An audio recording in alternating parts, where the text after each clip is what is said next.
Assalamualaikum warahmatullahi wabarakatuh. Innal hamdalillah nahmaduhu wa nasta'inuhu wa nastaghfiruh. Wa na'udzu billahi min syururi anfusina wa min sayyiati a'malina. May yahdihillahu fala mudhillalah wa may yudlil fala hadiyalah. Asyhadu an la ilaha illallah wa asyhadu anna Muhammadan abduhu wa rasuluh la nabiyya ba'da.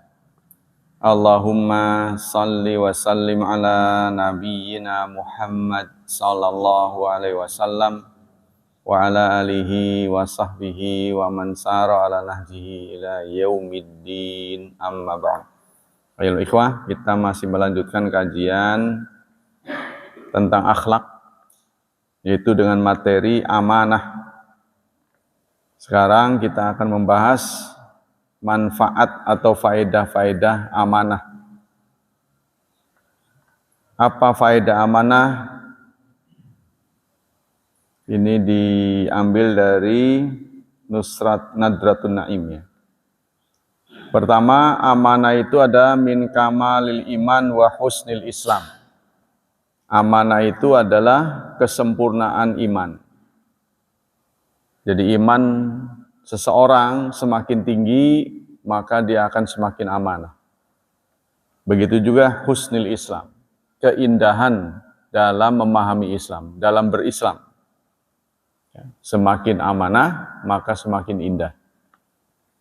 Yang kedua, yaqumu 'alaiha amrus samawati wal ardh. Amanah itulah langit dan bumi tetap tegak karena amanah. Ya, bumi contohnya selalu beredar pada porosnya.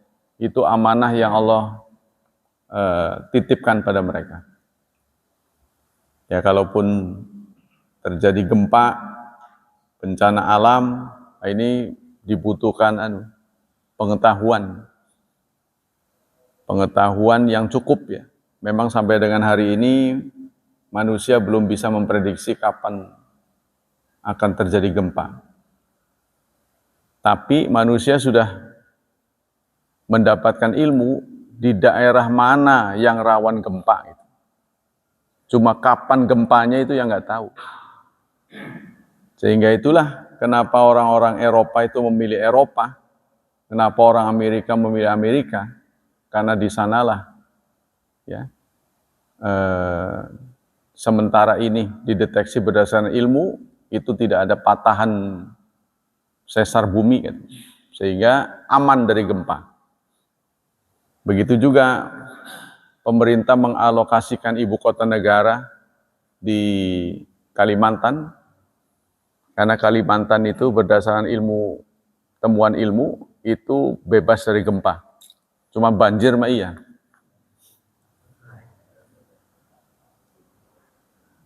Banjir mah iya. Nah, gempa bebas. Nah, kalau kita di sini itu termasuk ring of fire, daerah rawan gempa.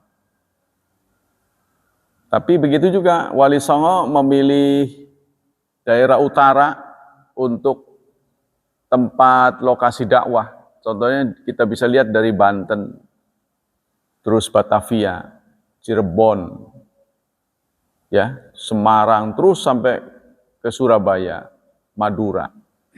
Selatan nggak dipilih. Nah, itu karena rawan gempa, selatan. Nah, selatan untuk daerah Banten ya, yaitu daerah sumur, ya.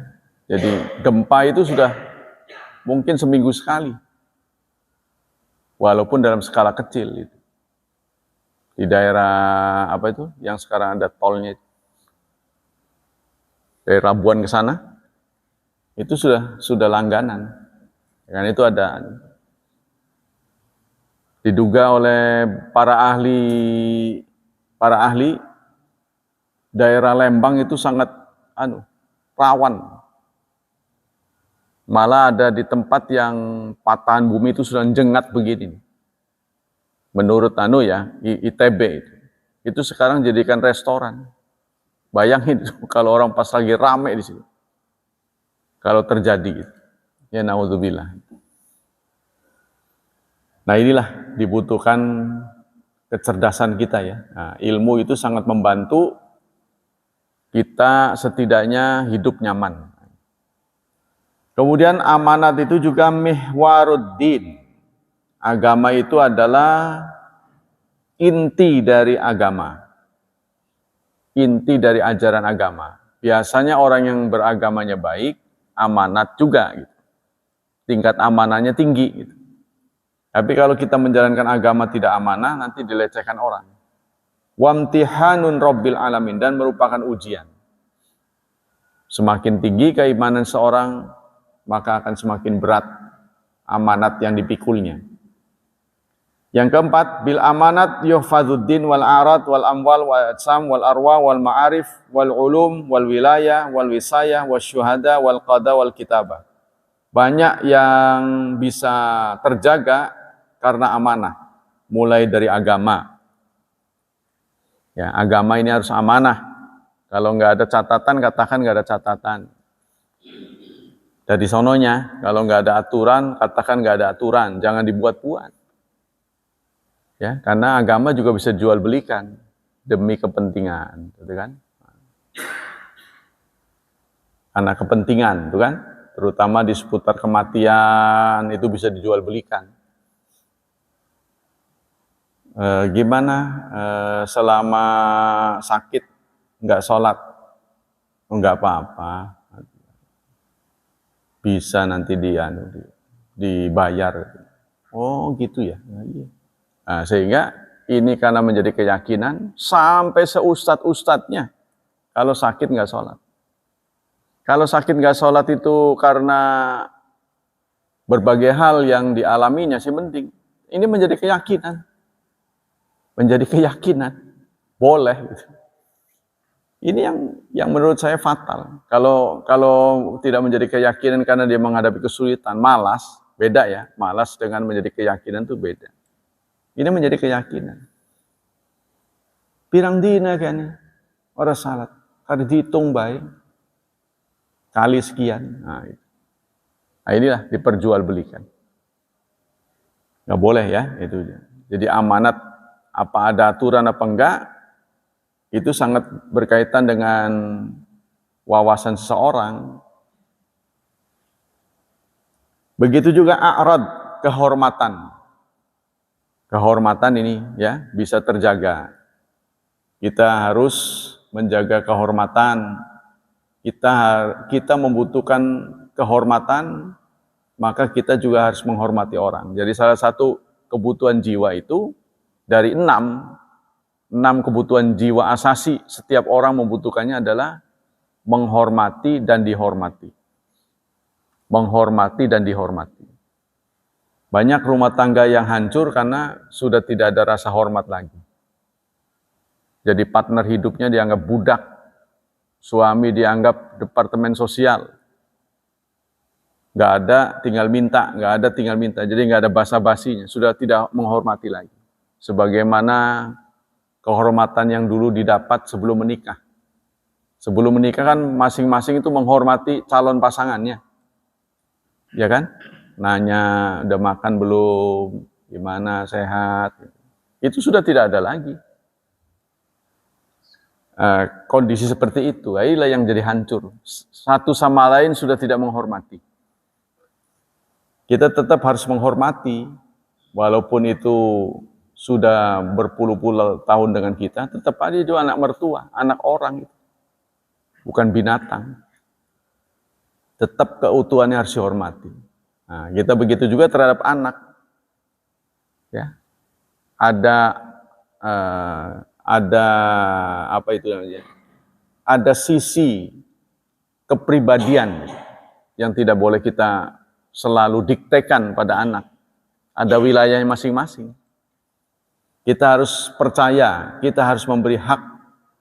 Ya itulah, kita harus memberi amanah. Jadi salah satu kebutuhan jiwa manusia adalah memberi amanah dan diberi amanah. Ya, jadi itu. Kemudian juga harta. Ya, ini dalam harta tahta wanita itu. paling banyak gagal gitu. Harta, tahta, dan wanita. 3 tak. Godaan yang paling kuat. Menyangkut harta, dititipin, ya, tidak amanah. Seperti banyak orang mengkritik bank. Bank ini syarat dengan riba. Kalau kita naruh, setor, cepat. Tapi kalau narik lama, kan uang kita. Itu tidak amanah sebenarnya. Amanahnya belum pol. Ya, ciri-ciri bank yang amanah itu setor dan tarik cepat. Kan uang kita itu. Tapi kalau dalam jumlah besar, dia minta waktu. Jadi kita naruh 100 juta mau narik. Pak, bilang dulu Pak kalau narik. Yo, uang saya. Itu. Harus segitu. Nah ini kurang amanahnya. Begitu juga arwah. Ya artinya jiwa ya. Ajsam wal arwah. Diri kita, pada diri kita juga ada amanah. Ku anfusakum wa ahlikum nara. Jadi tubuh kita ini juga amanah. Harus dipelihara, harus dirawat. Ya, benda apapun yang tidak dirawat, sebagus apapun, pasti berdebu. Ya, saudara tahulah, ruangan mana yang kita nggak pernah pel, walaupun kita tutup, ya mungkin hanya sedikit saja debunya, tapi tetap berdebu. Apa saja itu harus disentuh. Wal ma'arif, begitu juga pengetahuan. Nah, jangan ada kebohongan publik dalam masalah ilmu pengetahuan. Ya. Kemudian dalam mengolah berita, kita tidak boleh menyebarkan berita-berita hoax, berita-berita palsu yang belum dibuktikan kebenarannya. Itu kan dosa. Wal wilayah, begitu juga kepemimpinan. Ini konon amanah yang paling berat itu adalah amanah yang diterima oleh seorang pemimpin. Orang membludak kepengen jadi pemimpin. Kira-kira itu apa pahalanya yang dicari? Bukan, kenyamanan.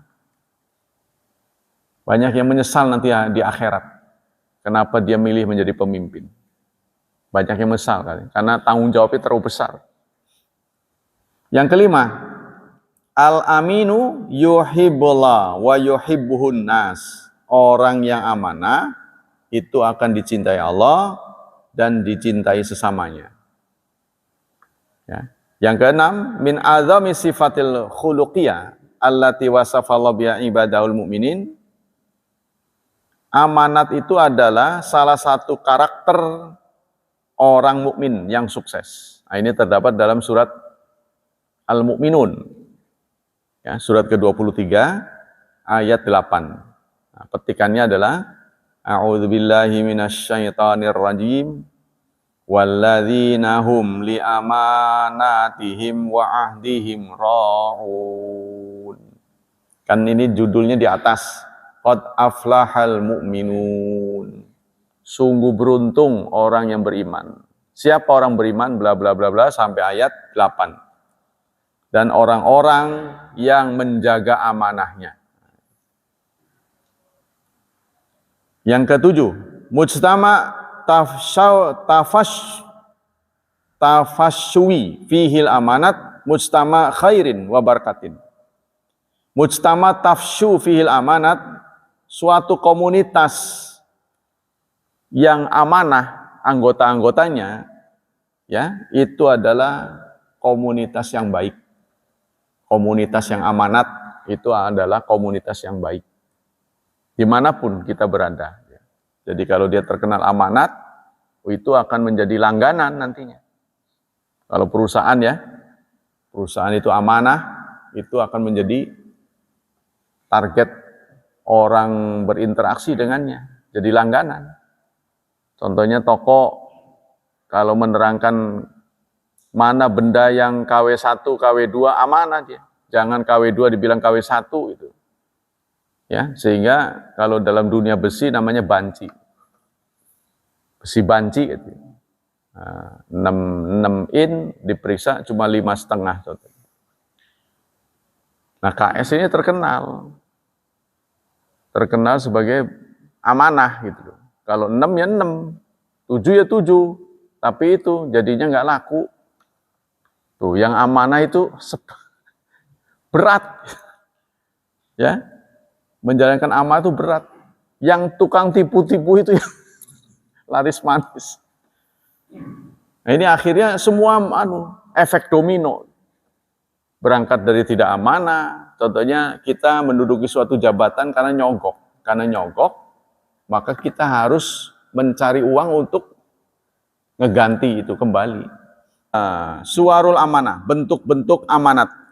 Nah, bagaimana bentuk-bentuk artinya yang pernah terjadi ya? Jadi fenomena amanat itu bagaimana? Amanah ifi maftaradallahu ala ibadih. Amanat itu amanat pada apa yang Allah wajibkan kepada hambanya. Bentuk-bentuk amanah. Jadi bentuk amanah itu ada 2, singkatnya ya. Amanah kepada Sang Pencipta, serta amanah kepada makhluk. Makhluk itu bukan manusia saja, amanah kita kepada sesama manusia, amanah kita kepada binatang. Kalau Anda piara binatang itu sudah harus berkomitmen menjamin hidupnya. Kalau nggak bisa, lebih baik jangan. Ya, contohnya kita pelihara burung. Ya nggak masalah, tapi Anda harus berkomitmen bertanggung jawab makan minumnya. Jangan sampai lupa. Kalau kita tipe pelupa sehingga dia dikurung nggak bisa kemana-mana, minumnya kan harus dari air yang kita sediakan. Lupa, mati pisan. Nah ini saudara, urusannya berat. Bukan sekedar binatang saja, begitu juga tumbuh-tumbuhan. Kalau Anda punya tanaman hias, Anda taruh di pot, itu kan berarti diambil dari tempatnya. Dia dulunya bebas kan di sana, di hutan apa di mana. Berarti Anda sudah berkomitmen akan menjamin dia hidup.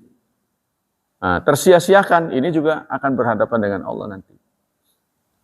Ya, burung asal tembak aja buat bahan ini, uji coba senjata senapan. Ya. Main tembak aja, wah iya bener, tepat. Mati, pek. Udah ditinggal gitu aja. Nggak taunya dia punya anak-anak atau telur yang perlu lagi diirami. Itu tanggung jawabnya berat. Apalagi kepada manusia, makhluk yang terbaik. Nah, berat ya, terhadap istri kita. Tuh. Kalau ada rambut yang kita tarik sehingga jebol dari tempatnya, itu akan diperhitungkan di hari kiamat. Atau bentuk kekerasan yang menyakiti dia. Nah, begitu juga istri terhadap kita. Bukan kita doang pada istri. Berat itu urusannya sebenarnya. Ini titipan semuanya.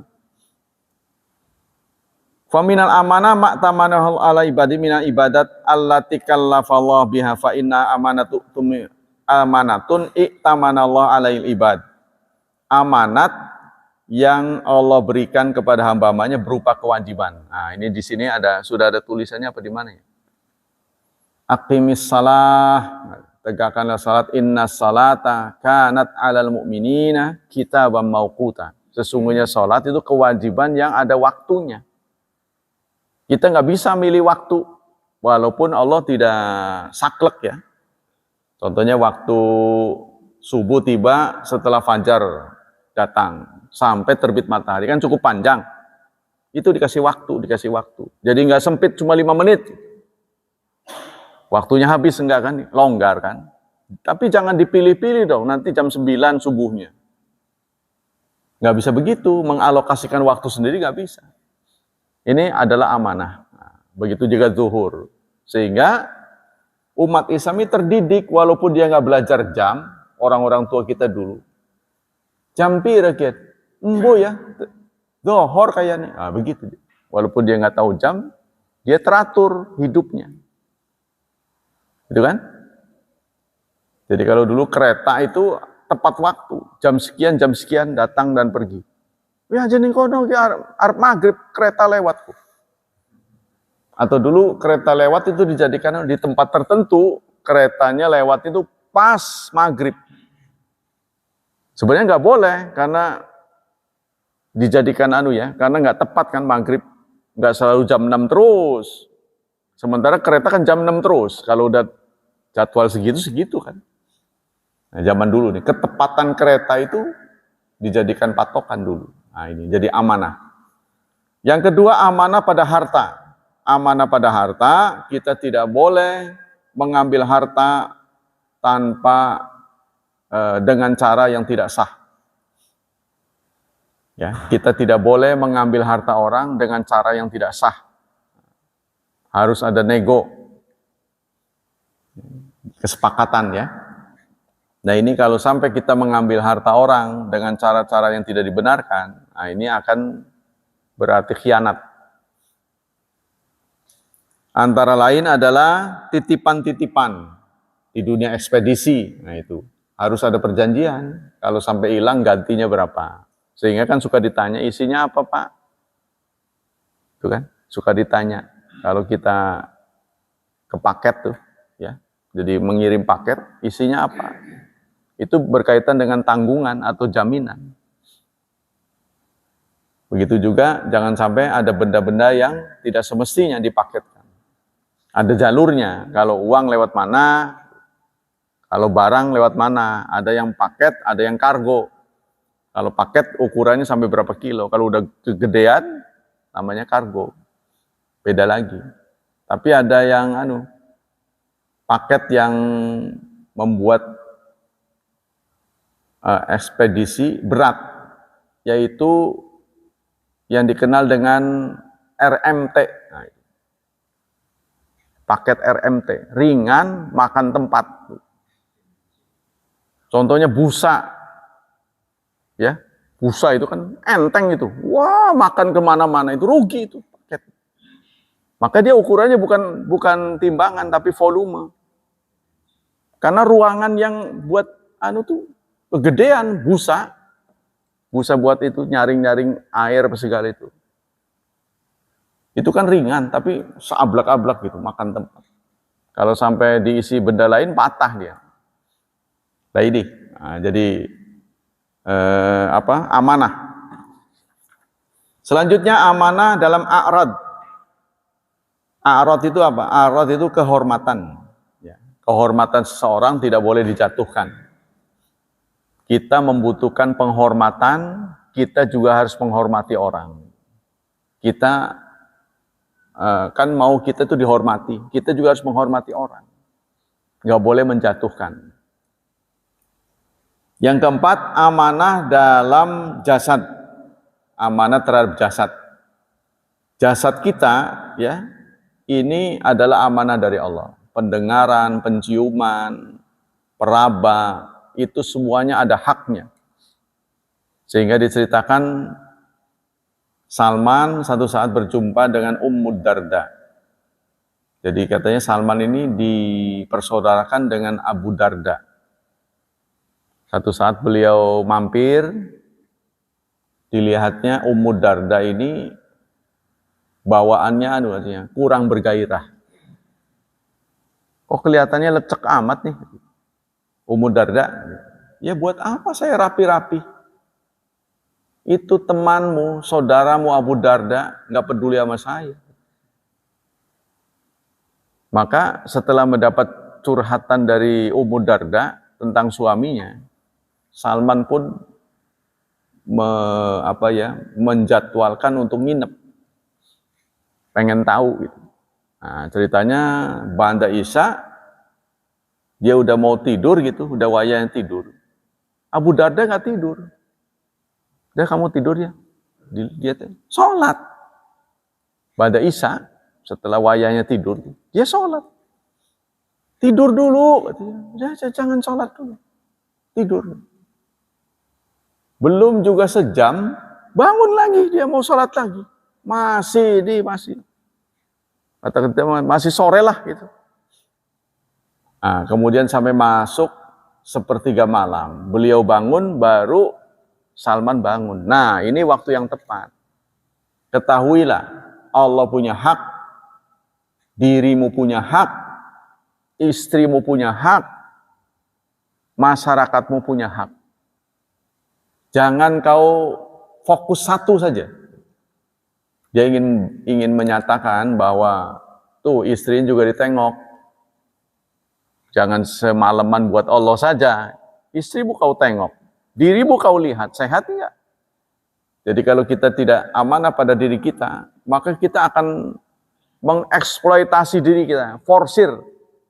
Ya, kita memforsir untuk ibadah, itu enggak boleh.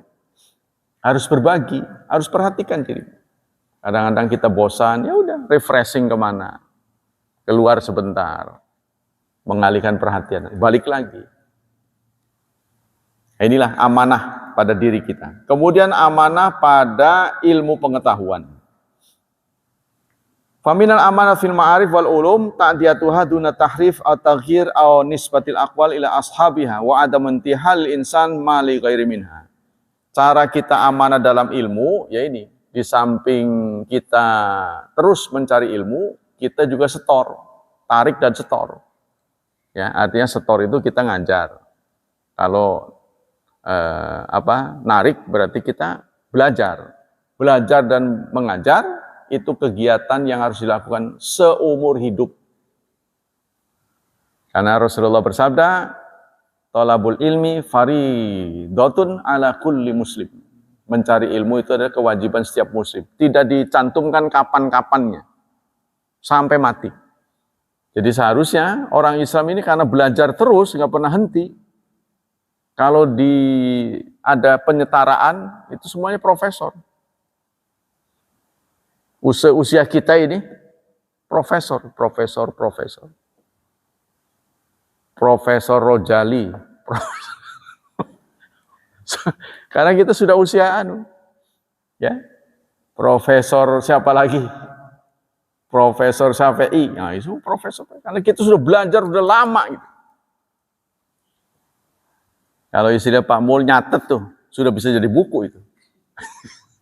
Jadi ada pesantren yang kreatif, santri yang kreatif. Dia selalu ngaji, setiap ngaji dia catat omongan si anu. Pokoknya merekam lah, dia rekam. Dia jadikan buku, bukunya sampai banyak, nggak terasa. Padahal bukan dia, gurunya. Ya. Dia rekam dengan baik, nanti dikonfirmasi, dia edit, pokoknya anu lah semua. Konfirmasi, benar nggak? Oh ya benar, ACC terbitin buku. Ada pesantren yang begitu kreatif. Ya kebetulan dekat dengan percetakan kali ya. Jadi kalau dibuat buku, cukup tebal. Ini aja sudah sudah nggak tahu berapa episode. Tapi ininya subscribe-nya sudah naik sih.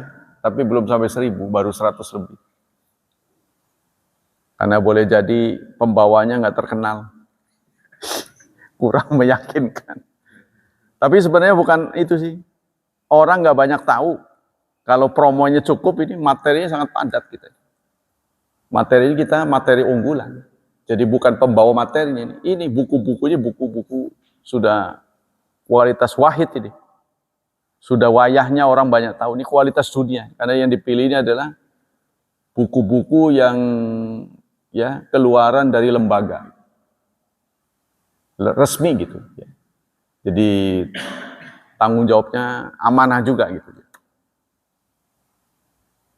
Nah, kemudian yang keenam adalah amanah fil wilayah, amanah dalam kepemimpinan.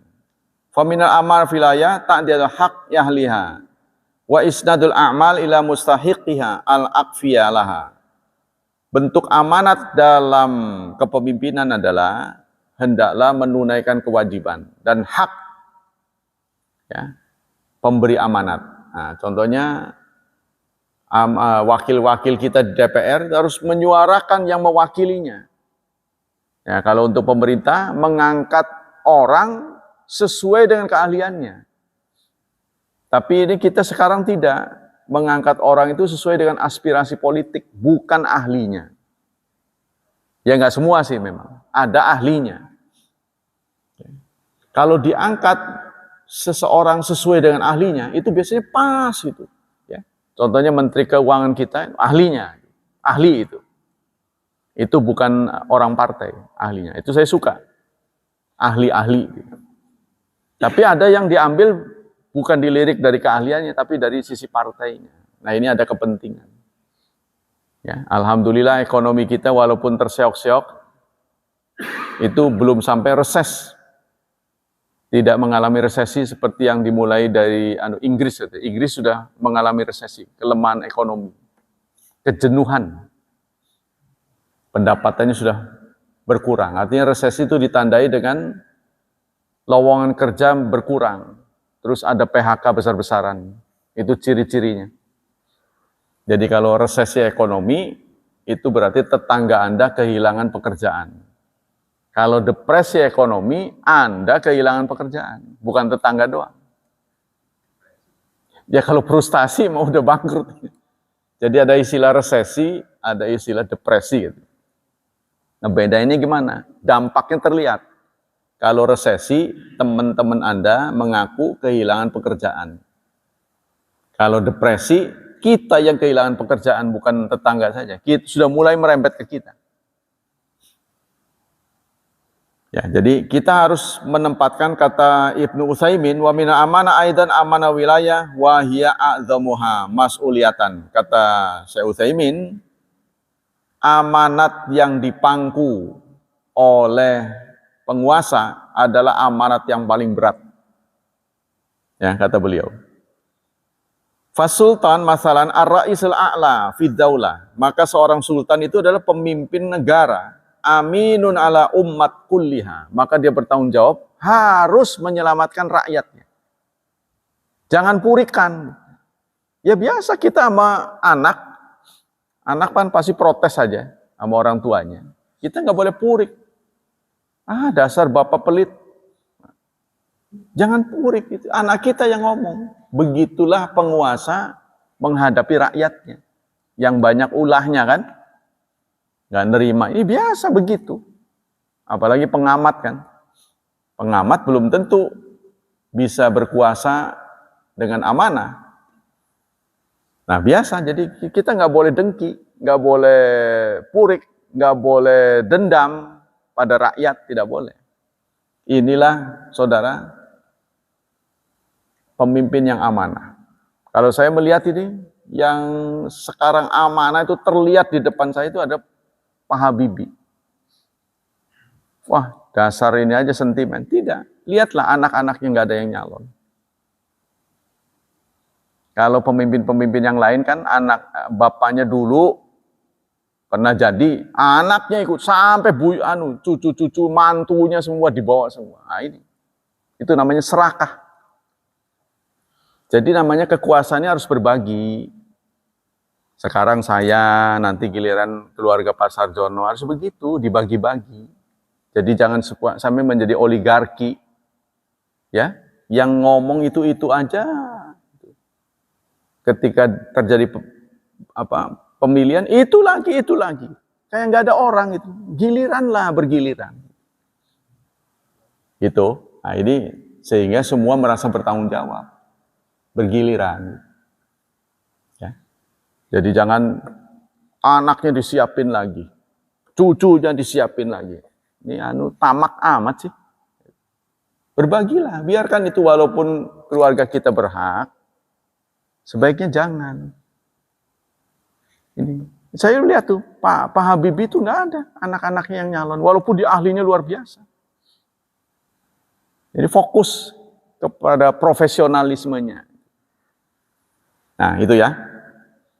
Itu kata Syekh Utsaimin begitu. Wa hunaka amanatun ukhradunaha ka amanati wazir. Ada yang di bawah sultan, yaitu kementerian, menteri-menteri. Itu juga amanah sampai ke bawah.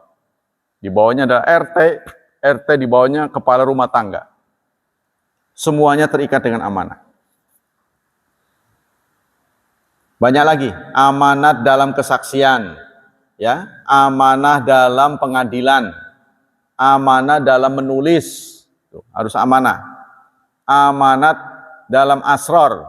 Nah, kalau saudara katanya dalam nulis-nulis yang menjadi catatan para ulama, kalau nulis itu yang benar, kalau yang ada kaitannya dengan agama. Contohnya Assalamualaikum warahmatullahi wabarakatuh. Yang banyak, supaya dapat pahalanya banyak. Jangan www gitu.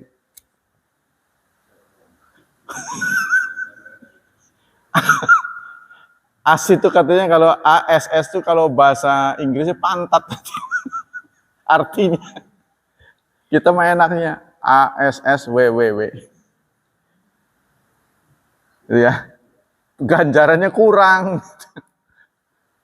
Tuh, jadi begitu ya. Assalamualaikum jawab waalaikumsalam warahmatullah. Minimal atau sama waalaikumsalam.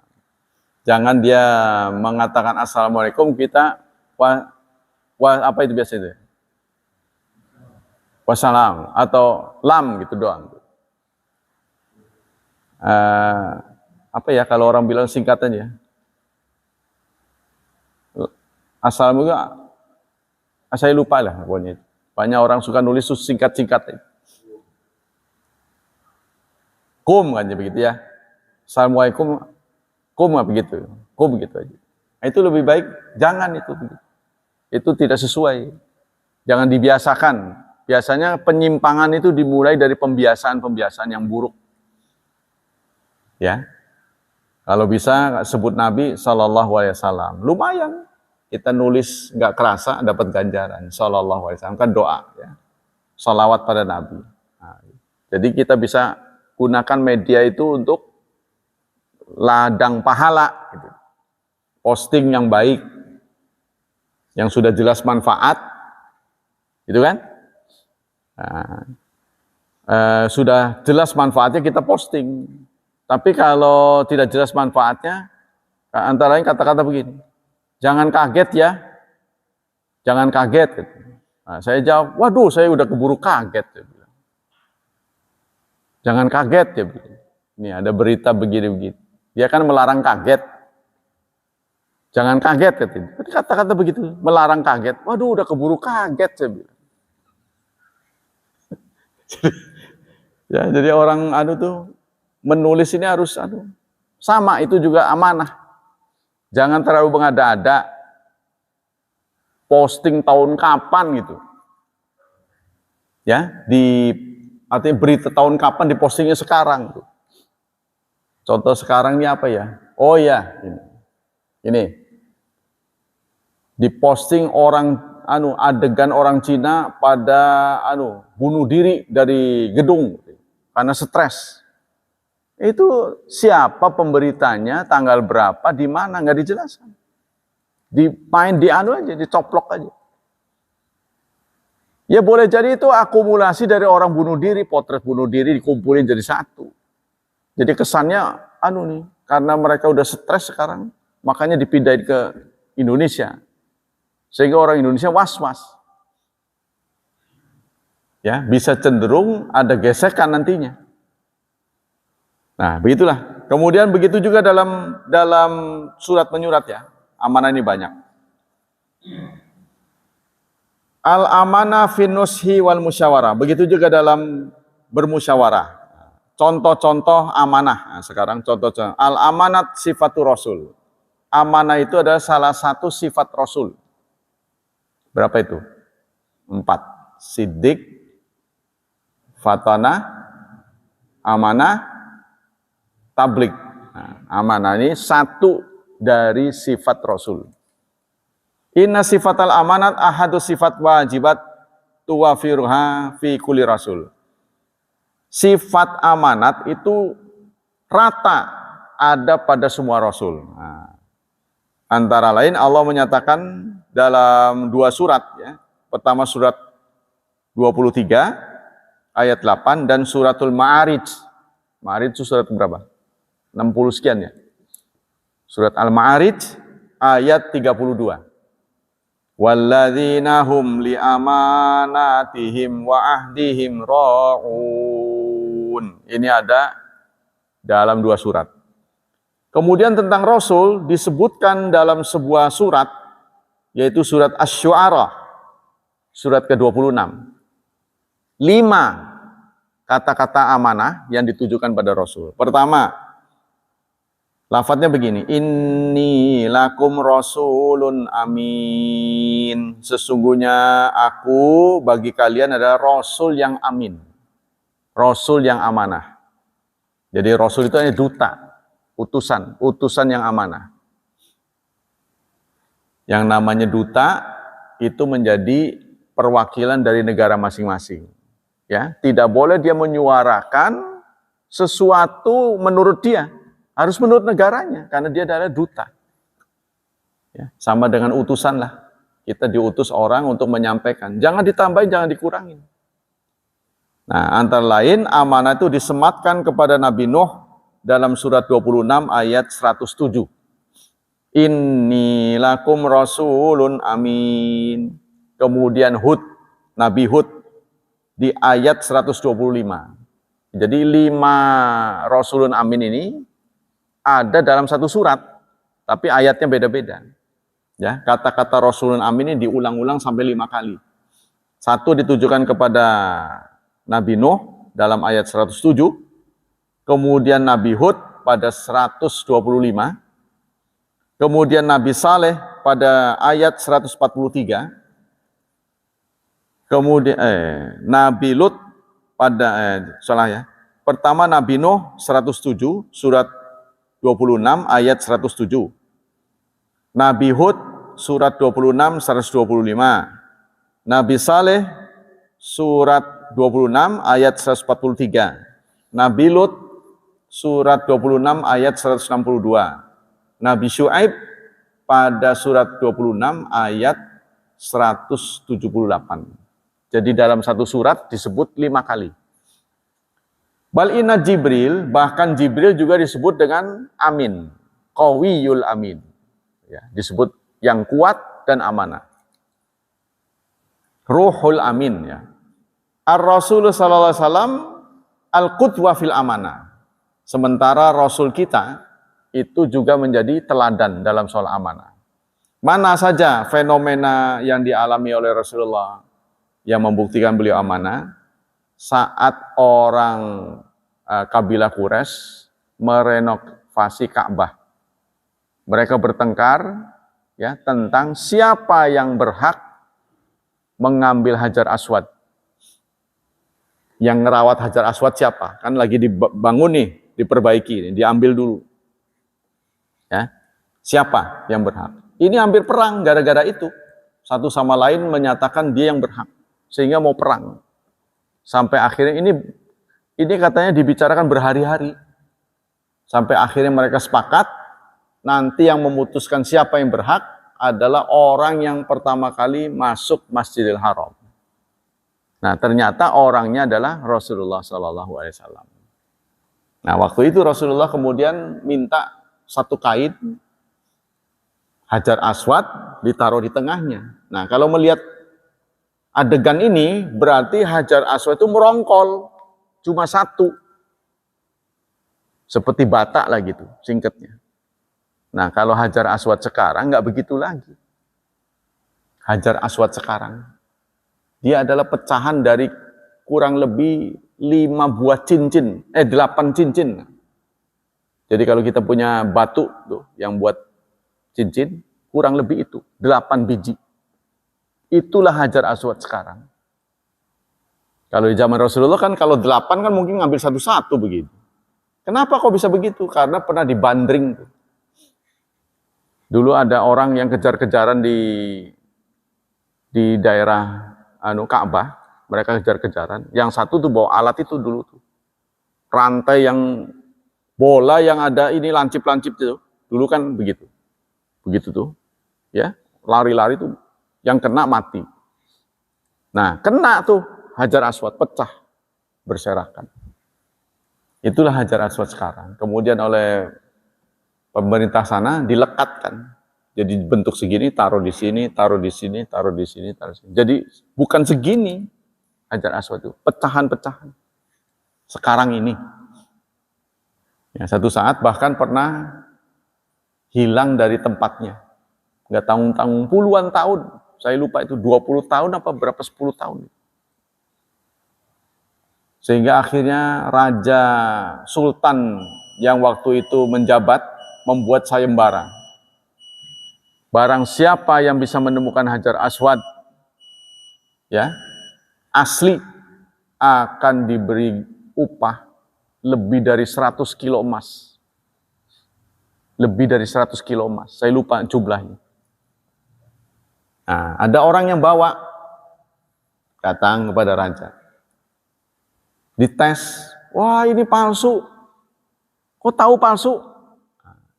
Kok tahu palsu? Ada yang membawakan hadis. Qala, Nabi bersabda, Hajar Aswad adalah batu dari surga. Dibawanya berat, dipegangnya berat, tapi ngambang di permukaan air. Tuh, ini batu kamu ini tenggelam, palsu ini. Oh ya benar, tahu aja ini. Ambil yang asli. Jadi juga mau nipu, oh ini aslinya. Begitu dijajal, dites, benar ngambang. Itulah yang sekarang ditaruh di tempatnya sekarang. Jadi material surga. Jadi yang dicatat sebagai material surga, Hajar Aswad, terus mimbar Nabi yang ada di Raudah. Yang akan ke surga, nanti akan diambil. Artinya material bumi yang akan ditaruh di surga. Antara lain Jabal Uhud. Jabal Uhud itu kan material dunia, nanti akan dibawa ke surga. Tapi yang betul-betul dari surga, yang dibawa ke bumi, antara itu Hajar Aswad, dan tadi itu, mimbar Nabi. Mimbar Nabi yang dekat Raudah. Tapi apakah sekarang mimbarnya itu asli apa enggak? Lah ini yang jadi masalah. Dalam sejarah pernah terbakar. Area situ pernah terbakar. Nah ini, enggak banyak cerita, ini menjadi khilaf ini. Mimbar yang sekarang ini mimbar asli atau mimbar duplikat. Ya, duplikasi dari mimbar Nabi. Nah, jadi maksudnya kalau kita pernah menangi ke sana, megang-megang gitu. Berarti kan kita sudah megang material surga. Moga-moga ke bawah ke sana gitu. Begitu juga Raudhah itu akan dicoplok lah singkatnya, akan dibawa ke surga. Tapi itu material bumi. Kalau mimbarnya itu material sana. Nah itu. Jadi kalau kita pernah menangi ke sana, pernah ngalami ke sana, mudah-mudahan kita ikut ke bawah. Karena kita sudah menyentuh material surga, mudah-mudahan tubuh kita tidak terbakar. Gitu kan?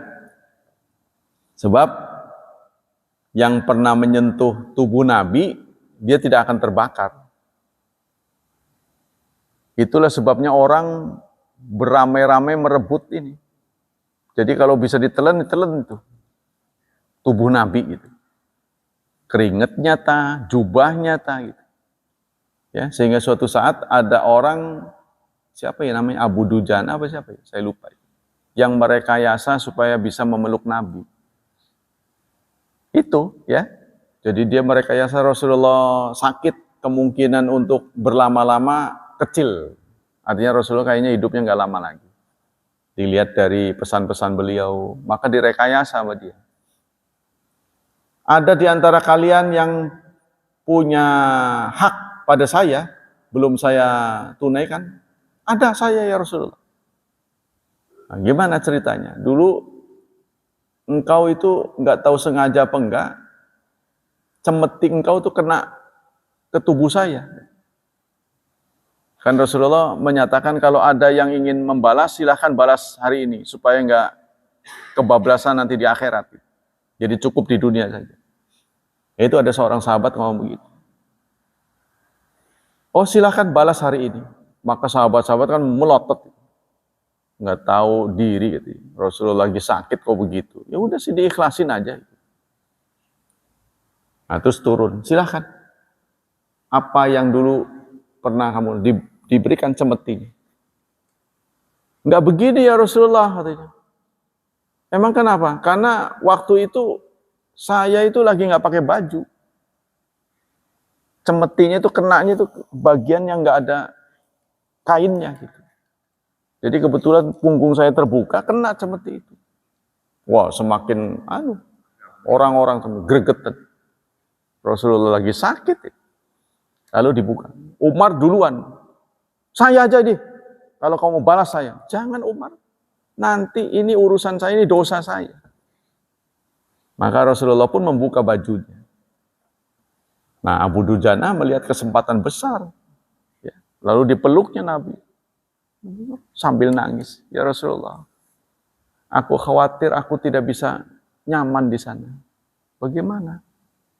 Aku khawatir aku masuk neraka. Tapi engkau pernah menyatakan siapapun yang pernah menyentuh tubuhku tidak akan panas walaupun dia kena bara. Katanya begitu. Siapapun yang pernah menyentuh. Sehingga Rasulullah pernah nanya, Hamzah itu kan dimutilasi. Ya, dimutilasi terus jantungnya dimakan oleh Hindun. Rasulullah bertanya, kamu perhatikan ditelan enggak itu? Jantungnya ditelan enggak? Tidak ya Rasulullah, dilepain lagi. Alhamdulillah. Kalau sampai tertelan, maka tubuhnya itu walaupun masuk neraka enggak akan panas. Begitu sabda Rasulullah.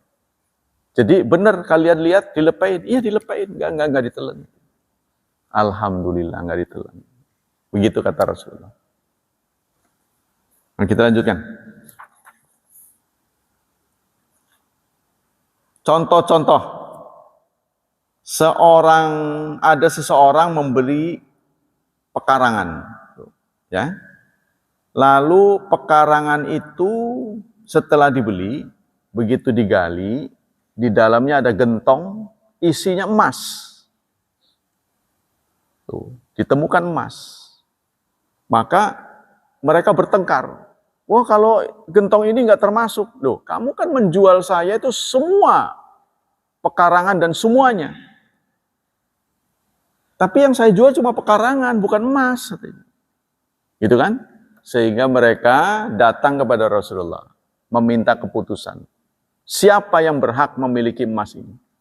Ya, jadi ada seorang sahabat, saya lupa namanya siapa? Nggak disebut sih.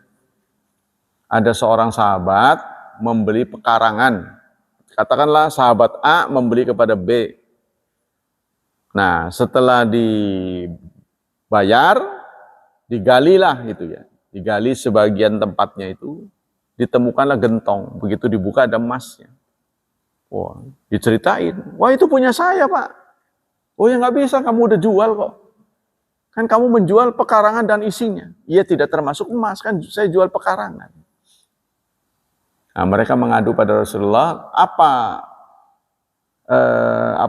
keputusan Rasulullah? Kepada penjual tuh dia tanya, kamu punya anak nggak? Kepada yang beli juga ditanya, punya anak nggak?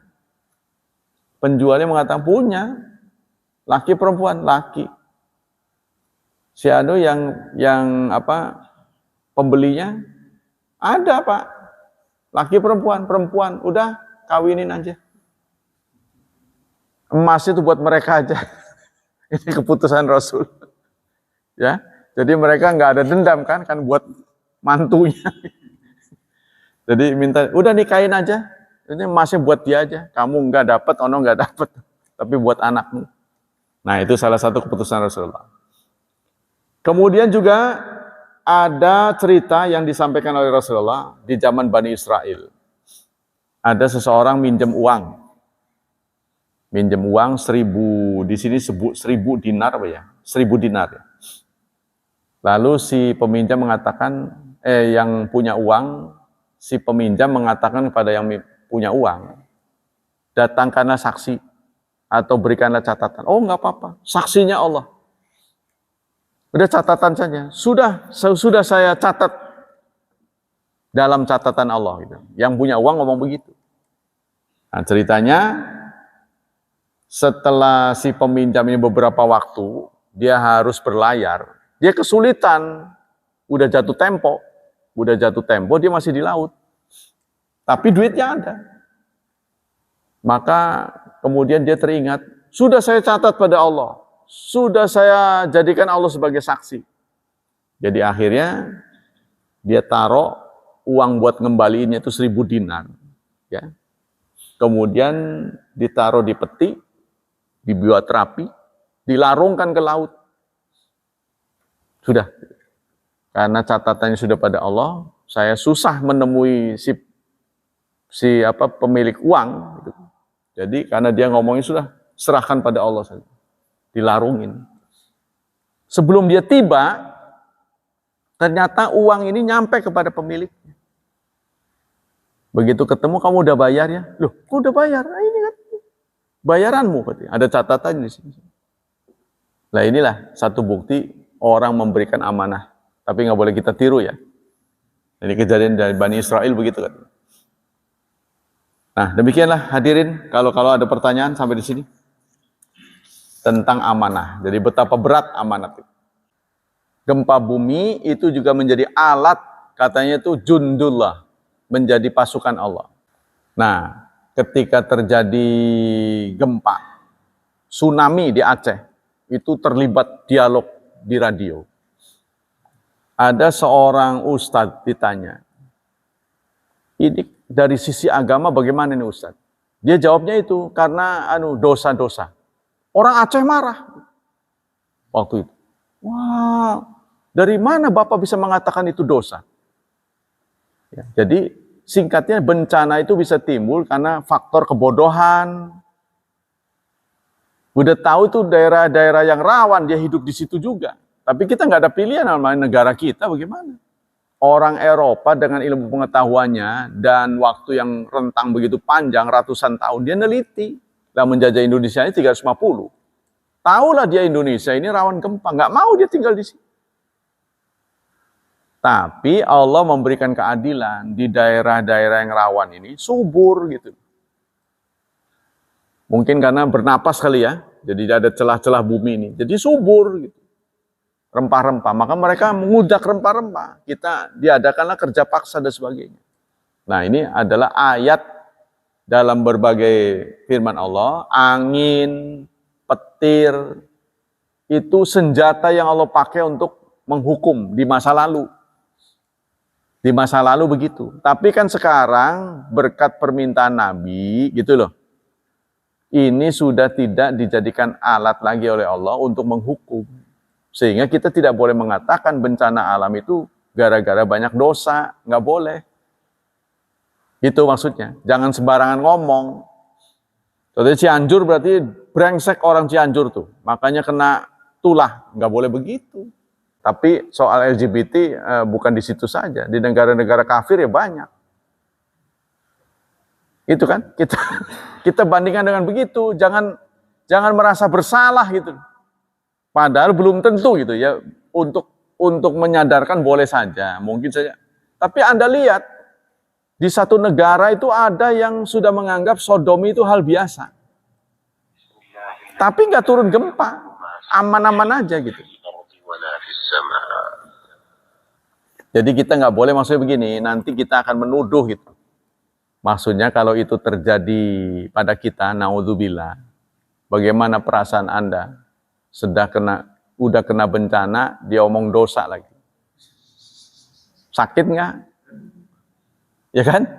Wah, itu membuktikan orang Cilegon tuh banyak dosanya. Wah kan kita udah kena bencana. Ngomong begitu pula gitu. Padahal belum tentu kan.